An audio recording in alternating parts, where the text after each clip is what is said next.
What if trauma doesn't actually exist? Not in the way we've been told. What if the pain you've carried for years was never the real problem?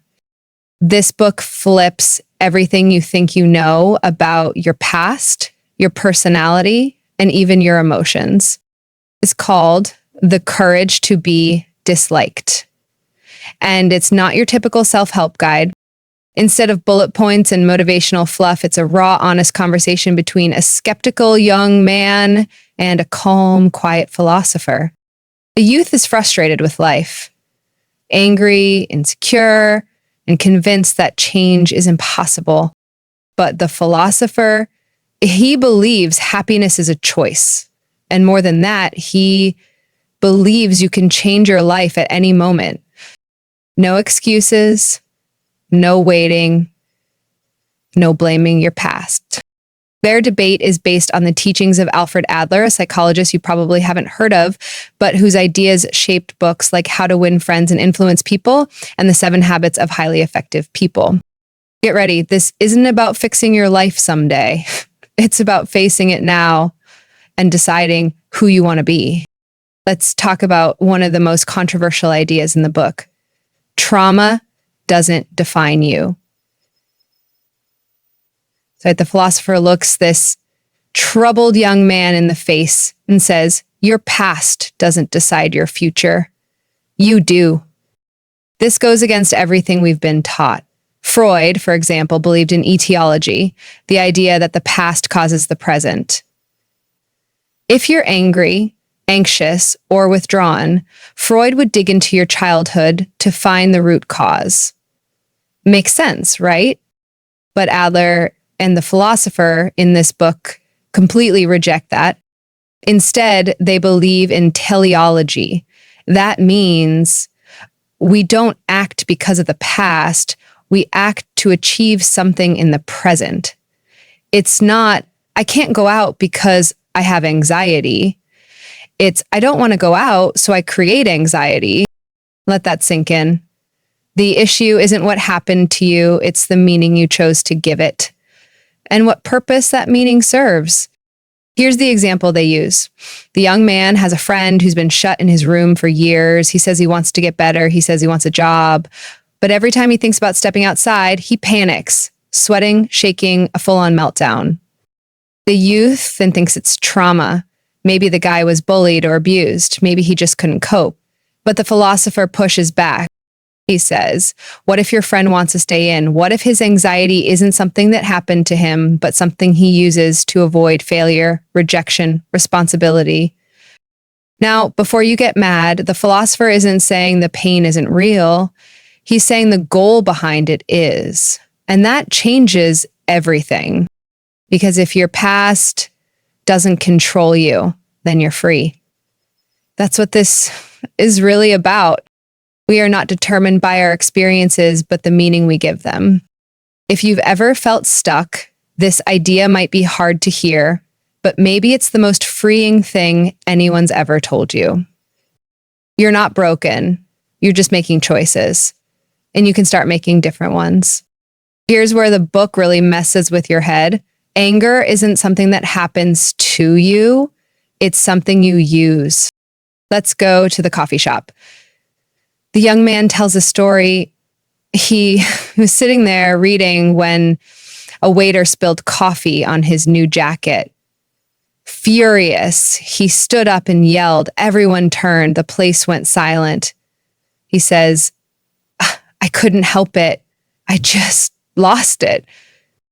But the philosopher sees it differently. He says the anger didn't come first. The goal did.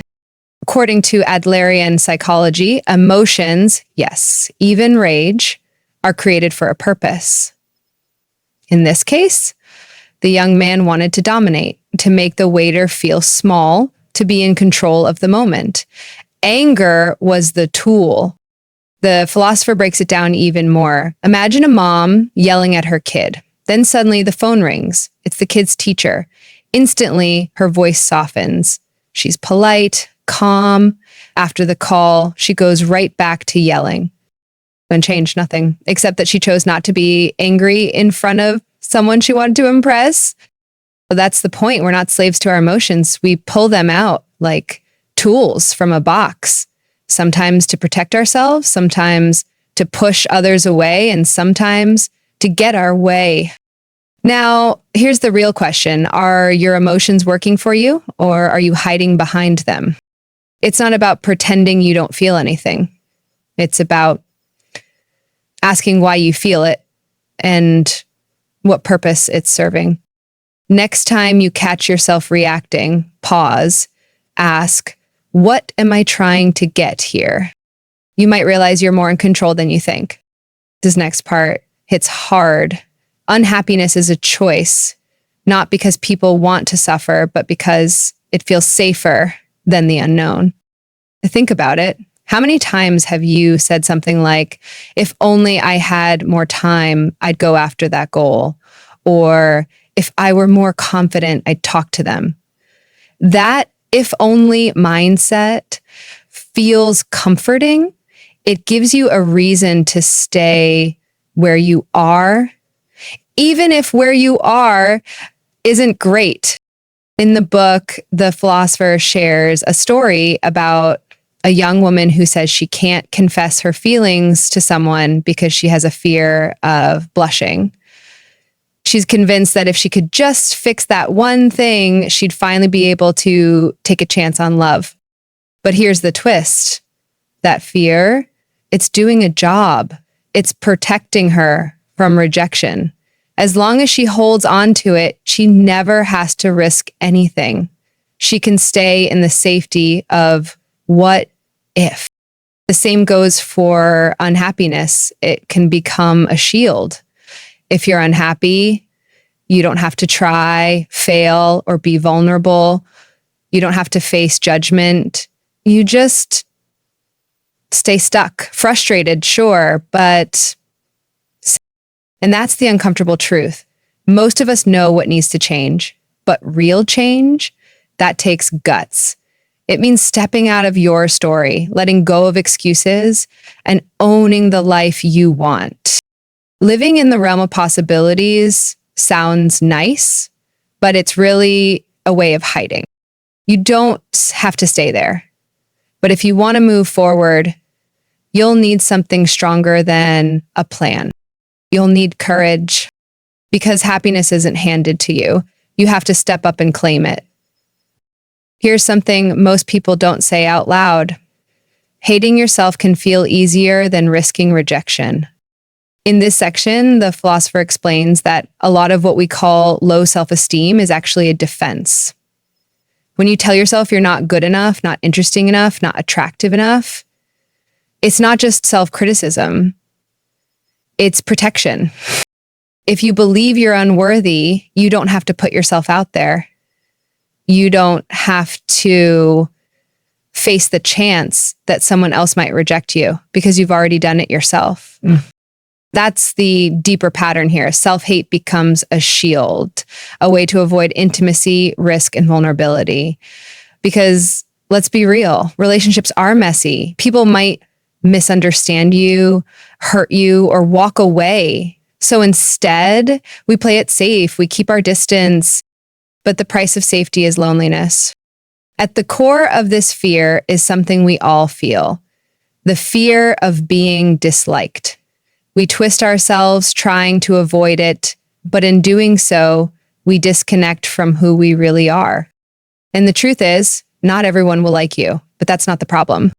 The real problem is when that fear stops you from even showing up. Here's a simple idea that can change your life. Not everything is your task. In this part of the book, the philosopher introduces task separation.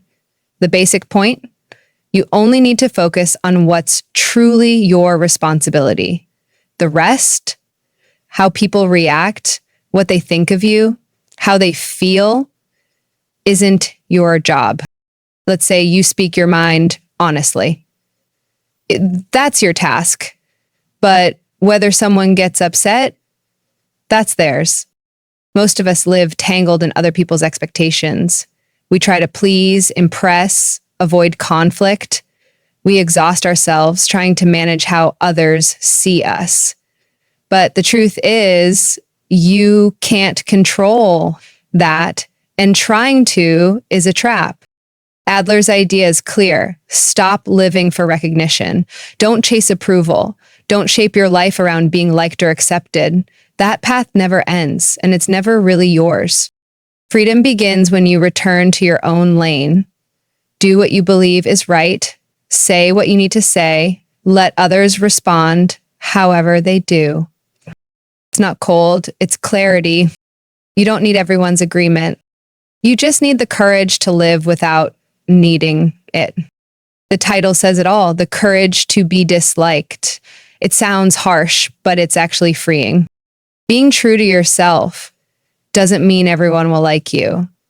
In fact, some people won't. And that's the price of honesty. That's the cost of living your own life instead of the one others expect from you. Most people avoid this. They stay in jobs they hate, relationships that don't fit, routines that feel safe, because change is uncomfortable. Even when we're unhappy, the familiar feels easier than the unknown. But the philosopher challenges that. He says freedom comes when you stop chasing approval, when you stop editing yourself just to fit in, when you finally decide, this is who I am, and it's okay if not everyone claps for it. That's the courage the title talks about. Not the loud, dramatic kind, the quiet kind. The kind that shows up when you say no to a path that isn't yours, when you speak up, even if your voice shakes, when you choose growth over comfort. Freedom isn't about doing whatever you want. It's about living without needing permission. And that takes guts.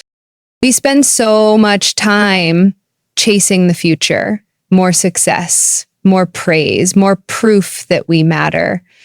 But this book flips that mindset. It says, stop chasing, start living right now. The philosopher says true happiness doesn't come from winning or standing out. It comes from contribution, doing something meaningful, even if no one sees it. It's not about being better than others. It's about being useful to someone, somewhere, in your own way. That's a shift from competition to community. He also makes a key distinction. Don't chase self-affirmation. Don't try to convince yourself you're great. That's still external. It depends on performance, results, and applause. Instead, practice self-acceptance. You don't have to be perfect to be okay with who you are. And all of this contribution, acceptance, joy, it happens in the present. Not someday, not when things get better, but now. You don't have to wait for the perfect job, partner, or moment. Life is already happening. The only question is whether you're in it. So stop trying to prove yourself. Just be present. That's where the real peace is. Let's end with the line that sums it all up. Your life is not something someone gives you, it's something you choose. Not your parents, not your past, not your fears. That's what the courage to be disliked is really about. Not self-help cliches or empty motivation, but taking ownership, choosing how you see yourself, choosing how you show up, even choosing happiness without needing a perfect reason for it. So here's the question. Which belief are you finally ready to let go of?